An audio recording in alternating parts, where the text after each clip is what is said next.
ఇక varicose veins నుండి విముక్తి పొందండి. ఎవిస్ వాస్కులర్ సెంటర్ ఇప్పుడు మన KPHP లో గ్రాండ్ ఓపెనింగ్ ఏప్రిల్ 4వ తేదీన.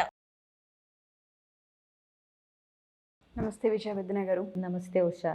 ఒక వివాహ బంధం బలహీనపడుతుంది, లేదు అంటే కొత్తలో ఉన్నట్టుగా ఇప్పుడు లేదు, ఉన్నామంటే ఉన్నాము అని ఏ విధంగా తెలియజేయచ్చు అంటారు పార్ట్నర్కి? కొన్నిసార్లు ఎక్స్ప్రెస్ చేయలేము, కొన్నిసార్లు చేసి అలసిపోయి ఉంటుంటారు, కొన్నిసార్లు ఇంక ఇది జీవితం, మా వాళ్ళు కట్టబెట్టారు, ఇంకా లైఫ్ లీడ్ చేయాలంతే. కొంతమంది పిల్లల కోసం ఓపెన్ అవ్వలేరు. మీరు ఎప్పుడు చెప్తుంటారు ఫస్ట్ మీకు ఏం జరుగుతుందో అది కమ్యూనికేట్ చేయండి అని. అది ఫెయిల్ అయ్యి కూర్చున్న సందర్భాలను కూడా మనం చూస్తుంటాం కాబట్టి అడుగుతున్నాను. ఏ విధంగా ఒకవేళ మన వీడియో కనుక చూస్తే అట్లీస్ట్ ఎక్కడో ఒక పాయింట్లో నన్న వాళ్ళలో కదలిక వచ్చేలా ఏ విధంగా తెలియజేయచ్చు అంటే సంకేతాలు ఏంటి? అంటే వివాహ బంధం బలహీనపడుతుందంట సంకేతాలు అంటే ఇంకా ఉన్నారంటే ఉన్నారంతే. సో ఉన్నారంటేనే బలహీనంగా ఉందని అర్థం. దీనికి చాలా కారణాలు ఉంటాయి ఉషా. ఏంటంటే ఫస్ట్ పార్ట్నర్ని గ్రాంటెడ్ తీసుకుంటారు చాలామంది. సో ఎప్పుడైనా సరే ఫస్ట్ బలహీనపడటానికి గుర్తు ఆ ఎమోషనల్ కనెక్షన్, మానసిక దగ్గరతనం అనేది ఫస్ట్ లోపిస్తుంది వీళ్ళల్లో. మానసిక దగ్గరతనం, ఎమోషనల్ కనెక్షన్ ఇది ఫస్ట్ స్టెప్. అంటే ఏంటంటే మానసికంగా దూరం అవుతూ ఉంటారు, ఫిజికల్గా కాదు.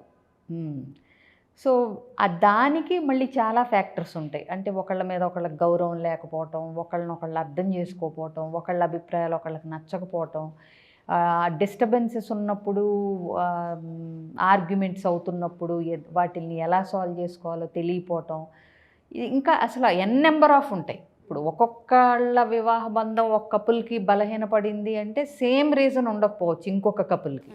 బట్ మెయిన్ థింగ్ అయితే ఎమోషనల్ కనెక్షన్ ఒకటి. ఇంకోటి, వీళ్ళేమి ప్రయత్నం చెయ్యరు.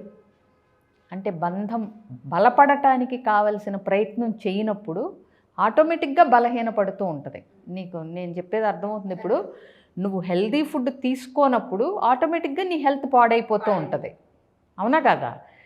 సో అంటే ఏంటి, ఇక్కడ నువ్వు హెల్దీ ఎన్వైర్న్మెంట్ అనేది రిలేషన్షిప్లో నువ్వు క్రియేట్ చేసుకోవాలి. ఇప్పుడు హెల్దీ ఫుడ్ తినాలంటే ఊరికే ఎలా వచ్చేస్తుంది నీకు? నువ్వు ఏంటి మంచి అంటే కూరలు వండుకోవాలి, ఆయిల్ తక్కువ వేసుకోవాలి, మళ్ళీ జంక్ ఫుడ్ మీద టెంప్టేషన్ తగ్గించుకోవాలి, అవునా? సో అలాగే డ్రై ఫ్రూట్స్ ఇంక్లూడ్ చేసుకోవాలా, సలాడ్లు తినాలా, లేకపోతే స్వీట్లు తగ్గించాలా. అంటే అవసరం లేని తగ్గించుకుంటూ ఉండాలి, అవసరమైనవి పెంచుకుంటూ ఉండాలి. వాటర్ ఎక్కువ తాగాలి, ఫ్రూట్స్ ఎక్కువ తినాలి. ఇవన్నీ చేస్తేనే కదా నువ్వు హెల్తీ ఫుడ్ తింటున్నానని ఈజీగా చెప్తావు. బట్ దాని వెనకాల ఎంత పని ఉంటుంది, అవునా? జంక్ ఫుడ్ మానేస్తున్నాను అంటావు, బట్ ఎన్ని సాక్రిఫైజులు చేయాలంటే కనిపిస్తున్నా తినకూడదు, టెంప్ట్ అవుతున్నా ఆపుకోవాలి, అవునా? సో అంటే నేను అనేది ఏంటంటే ఏదైనా సరే ఒకటి కావాలనుకున్నప్పుడు ఎఫర్ట్ పెట్టాలి, ఒకటి వదిలించుకోవాలనుకున్నప్పుడు అంతే ఎఫర్ట్ పెట్టగలగాలి, అవునా? సో ఇక్కడ రిలేషన్షిప్ ఎల్లకాలం ముందున్న స్పార్క్ ఉండాలి అనుకున్నప్పుడు ఖచ్చితంగా భార్యాభర్తలు ఇద్దరూ ఎఫర్ట్ పెట్టాలి. ఒకళ్ళు పెట్టకపోయినా ఆ లోటు కనిపిస్తూ ఉంటుంది. అట్లీస్ట్ రెండో వాళ్ళు దాన్ని భర్తీ చేయటానికి ప్రయత్నం అన్నా చేస్తూ ఉండాలి. అలా అని ఎంతసేపు ఒకళ్ళనే చేయమంటే వాళ్ళకి ఎప్పుడో ఫ్రస్ట్రేషన్ వస్తుంది, అప్పుడే ఈ బలహీన పట్టం మొదలవుద్ది. ఇద్దరు చేయనప్పుడు బలహీనం బాగా త్వరగా పడిపోద్ది. సో ఇంకోటి, ఇది సరే సంకేతాలు అంటే ఎవరితో పని ఉండదు, ఏదో వంట చేసి అక్కడ ఆవిడ పడేస్తుంది, ఆఫీస్కి వెళ్ళి ఈయన వస్తాడు, ఈయన ఫోన్లు ఈయన, ఆవిడ ఫోన్లో ఆవిడ, ఈయన పనులు ఈయన, ఆవిడ పనులు పిల్లలు. అంటే రొటీన్, నేను అనేది యాంత్రికం. అందులో ఒక అంటే ఏమన్నా కానీ అంటే ఒక ఎంజాయ్మెంట్ కానీ ఏం కనిపించదు. స్విచ్ చేస్తే మిషన్ ఎలా ఆడుతుందో అలా. కొంతమంది ఏమో ఓన్లీ పిల్లల కోసం, కొంతమంది ఏమో అమ్మా నాన్నల పరువు పోద్ది, లేదంటే అమ్మా నాన్నల కష్టపడి పెంచి పెళ్లి చేశారు, ఇప్పుడు నేను వెళ్ళిపోతే ఈ బంధంలోంచి వాళ్ళు తట్టుకోలేరు, ఇదొక రీజను. ఇంకోటి, ఎక్కడికి వెళ్తాను ఏం చేస్తాను, వెళ్తే పుట్టింట్లో ఉండాలి, అక్కడ మనకు సపోర్ట్ లేదు, ఏదో ఒకటి లైఫ్ లాంగ్ ఇక్కడే పడి ఉంటే బెటరు, కష్టమో నష్టమో. ఇలాంటి బోల్డ్ రీజన్స్ ఉంటాయి. ఇంకొకటి అసలు ఒకళ్ళనొకళ్ళు అర్థం చేసుకోకపోవటం, ఒకళ్ళంటే ఒకళ్ళు రెస్పెక్ట్ లేకపోవటం, సెక్షువల్ లైఫ్ సరిగ్గా లేకపోవటం, సో చులకన భావం ఉండటం, అది ఒకటి కాదు 100 ఉంటాయి చెప్పుకుంటూ పోతే. బట్ ఇవన్నిటినీ మేనేజ్ చేసుకుని నువ్వు బంధాన్ని గట్టిపరుచుకోవాలంటే ఏం చెయ్యాలి? ఖచ్చితంగా మానవ ప్రయత్నం, భార్యాభర్తల ప్రయత్నం అయితే చెయ్యాలి. ఏదైనా సరే నచ్చనిది ఉన్నప్పుడు మొదట్లోనే చెప్పాలి. నీ భర్తలో నీకు ఈ క్వాలిటీయో, లేకపోతే నిన్ను విసుక్కోవటమో, లేకపోతే నీకు హెల్ప్ చేయకుండా ఉండటమో, లేకపోతే నీతో టైం స్పెండ్ చేయకపోవటమో, ఇది కూడా ఒక రీజను. టైం స్పెండ్ చేయకపోవడం, ఇవి నీకు ఎప్పుడైతే మొదట్లోనే ఇబ్బందికరంగా ఉన్నాయో అవి నువ్వు పార్ట్నర్కి చెప్పాలి. అబ్బాయిలైనా సరే ఎక్కువ విసుక్కుంటామో, లేకపోతే హెల్దీగా ఫుడ్ చేయకపోవటమో, ఏదో నీకు నచ్చనివి ఏదైనా ఉంటే అవి మొదట్లోనే చెప్పి, ఎలా నచ్చుతుందో చెప్పి, అంటే దానికోసం పెద్ద యుద్ధాలు చేసుకోక్కర్లా, అవునా? సో ఇప్పుడు ఒక అమ్మాయికి వంట చేయటం బద్ధకం, పద్దాక బయట నుంచి తెప్పిస్తానంటది, అది ఎట్లా కన్విన్స్ చేసుకుంటున్నావు నువ్వు? నేను నీకు హెల్ప్ చేస్తాను, హెల్దీగా తినాలని మనం పెట్టుకుందాం, వారంలో ఒకరోజు బయట నుంచి తెప్పించుకుందాం, ఒకరోజు బయటికి వెళ్దాం, అప్పటికి 2 పూటలు అవుతుంది కదా, అవునా? సో మిగిలినప్పుడు వీలైనంత మట్టుకు మన హెల్త్ని దృష్టిలో పెట్టుకుని హెల్దీగా తినాలనేది నా కాన్సెప్టు, కాబట్టి తిందాం అని మీరిద్దరూ కూర్చుని ఎలా దాన్ని చర్చించుకుని ఎలా ఒక అండర్స్టాండింగ్కి వస్తున్నారు అనేది మీ ఇద్దరిని బట్టి ఉంటుంది. ఇదే రూల్ పాటించక్కర్లా అందరూ, బట్ మాట్లాడుకోవాలి. అట్లాగే అతను ఎప్పుడు విసుక్కుంటాడు, లేదా మీకు అసలు టైమే ఇవ్వడు, ఎప్పుడు ఆఫీస్లోనే పనిచేసి వచ్చి రాత్రి 9ంటికి వచ్చి మళ్ళీ ఫోనో లేకపోతే ల్యాప్టాపో చూసుకుని బిజినెస్ కాల్సో లేకపోతే ఏదోటి తినేసి పడుకుని నిద్రపోతాడు, మీకు అది బాధగా ఉంది, అది ఎలా కన్వే చేస్తున్నారు? సో ఏదైనా స్టార్టింగ్ స్టేజ్లోనే చెప్పాలి. లేదంటే అవతల వ్యక్తి ఏమనుకుంటారంటే, ఓకే నేను ఇలా ఉంటాం, అవతల వాళ్ళకి ఓకే కంఫర్టబుల్గానే ఉంది, ఏమి డిస్సాటిస్ఫాక్షన్ ఎక్స్ప్రెస్ చేయట్లేదు కదా, బాగానే ఉందేమో అనుకుని వీళ్ళు అది కంటిన్యూ చేస్తారు. చాలామంది చెప్పినప్పుడు ఏంటంటే తెలుసుకుంటారు, అవునా నీకు ఎంత ఇబ్బందిగా ఉందా, అయితే ఏం చేద్దాం, ఇట్లాంటివి మాట్లాడుకోండి, అవునా నీకు ఇది నచ్చట్లేదా అని. బట్ ఇది ఎలా కమ్యూనికేట్ చేస్తారన్నది నేను ఆల్రెడీ చాలాసార్లు చెప్పాను. అది డిఫరెంట్. పడడానికి ఫస్ట్ కారణం ఎవరైతే దానికి లోన్ అవుతూ ఉంటారో స్ట్రెస్కి, యాంగ్జైటీకి, వీళ్ళ చేతులారా వీళ్ళు చేసుకునేది అవుతుంది. ఎగ్జాక్ట్లీ. ఏంటంటే how you train the other person in a relationship, అది నువ్వు తెలియకుండానే నువ్వు వాళ్ళని ట్రైన్ చేస్తున్నావు నీతో ఎలా బిహేవ్ చేయాలి అని. సో నీకేదన్నా నచ్చినప్పుడు ఫస్ట్లోనే దాన్ని ఎలాగో చక్కగా కమ్యూనికేట్ చేయి, ఇది నాకు ఇబ్బందికరంగా ఉంది, ఇలా చేస్తే నేను హ్యాపీగా ఫీల్ అవుతాను, మన ఇద్దరం ఇలా ఉంటే బాగుంటుందని నా అభిప్రాయం, ఇట్లా నీకు ఎలా కావాలో అది ముందే చెప్పండి. చెప్పినప్పుడు అవతల వాళ్ళు 100% అగ్రీ అవ్వాలని లేదు, గుర్తుపెట్టుకోండి. బట్ ఏదో ఒక సొల్యూషన్కి అయితే వస్తారు. నువ్వు ఇంత అంటున్నావు కదా, నేను అంత చేయలేను కానీ కొంత చేస్తాను, అలాగే నీ వైపు నుంచి నాకు ఇది ఇవ్వు, నేను ఇది ఇస్తాను, ఇట్లా మాట్లాడుకోండి.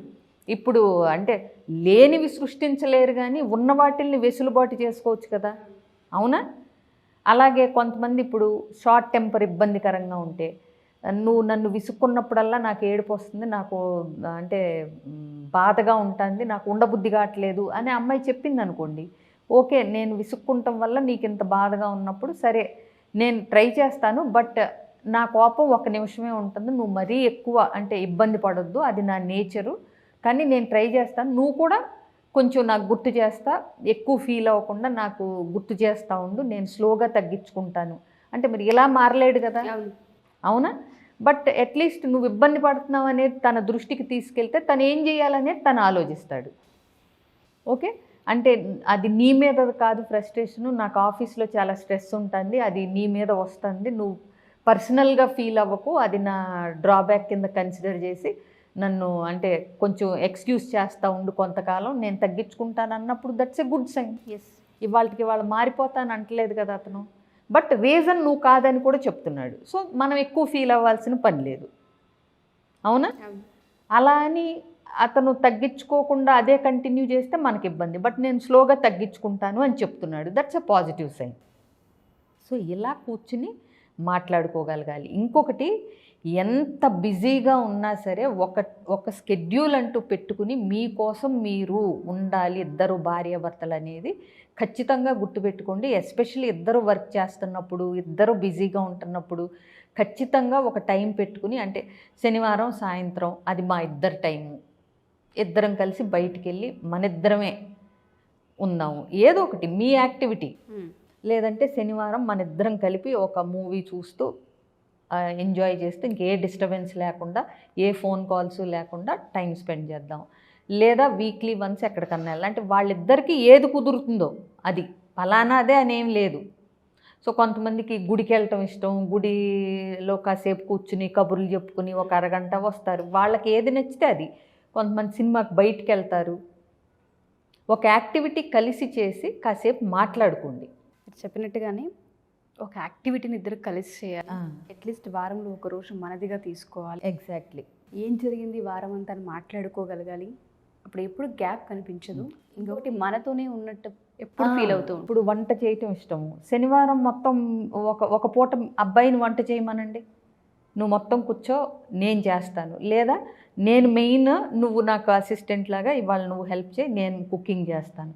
సో ఇది తెలియకుండా ఇద్దరికి ఒక యాక్టివిటీ అది. సో ఇట్లా ఉండాలి. పిల్లలు ఉంటే కనుక పిల్లల్ని కూడా ఇన్వాల్వ్ చేసుకోండి. పిల్లలు స్కూల్కి వెళ్ళినప్పుడు ఒకరోజు సడన్గా మీరు బయటికి వెళ్ళండి, ఒక 1 అవర్ పర్మిషన్ తీసుకుని.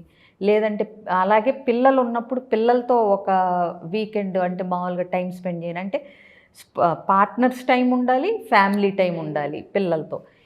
ప్లస్ ఇంకోటి, ఉన్నది ఒకటే జీవితం, మొత్తం సంపాదించడానికి బిజినెస్కో పనికో అనో లేకపోతే మొత్తం ఫ్యామిలీతో అవన్నీ పనికిరావు అనుకోటాకో లేదు. వర్క్ లైఫ్ బ్యాలెన్సింగ్ ఉండాలి.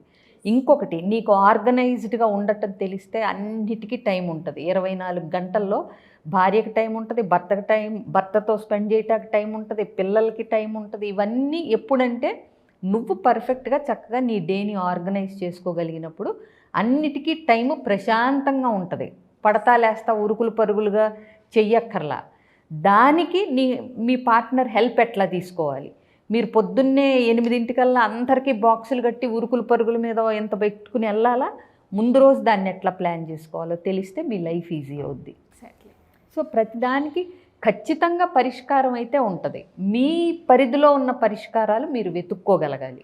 చెప్పినట్టుగానే వివాహ బంధం బలహీనత పడిందా లేదు అంటే ఏ విధంగా ఉందని క్రాస్ చెక్ చేసుకోవాల్సిన అవసరం ఇద్దరికీ ఉంది పార్ట్నర్స్లో.